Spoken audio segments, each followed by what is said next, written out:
Welcome back.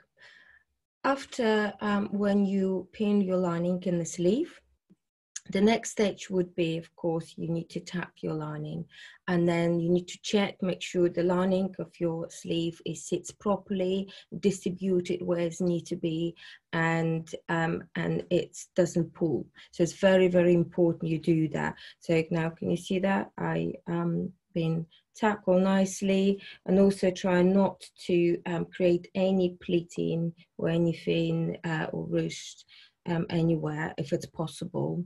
Okay, so all distributed nicely. So when you've done that, the next part would be to do slip stitch or back stitch. You know, in the same way as you've done your other lining. I already demonstrated. Yeah, so it's like back stitch or the slip stitch. Either way you choose which way you want to do it. I find the back stitch is faster and it looks really, really nice, and also creates nice and flat lines. So when you don't have to go and iron it after that. You know, if you see what I mean. So that's why I always use that, because it's already give me the very flat edge.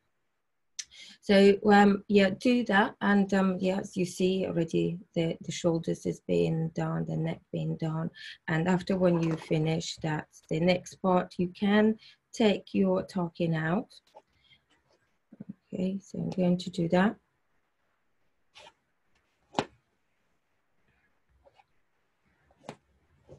Okay.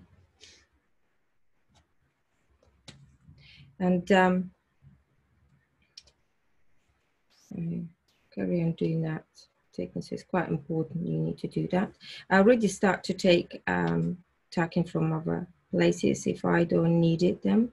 So it's a time where you actually start taking them out bit by bit. So, yeah, when you're taking the tacking out, just be careful not to cut by accident anything. So it's very important. So now when you've done that, check again, make sure you are happy with what you've done. And then the next part would be is you need to check your sleeve. Okay, so I already took the tacking out, so you do as well. Take all your tacking out, and can you see your sleeve should be slightly baggier. So that means it's got enough space. So I take the pinch, we had the pinch here, so I take that out. And yeah, so, and it's baggier, which is perfect. The next part, when you've done that, you will need to do, so keep, which is I did take it out my tacking, but you know, keep your tacking around your sleeve in order to finish slip stitching your vent and hem. So as you see here, I've done it. So I back stitch my vent that side, and then the bottom of the sleeve, I lift it up. So my tucking was here, so I moved it, and to create a little pleat here, and then slip stitched all around my sleeve here. So I've done that, so that's drops. So that extra volume of the fabric also will gives enough enough lining, enough width of the lining and length of the lining as well.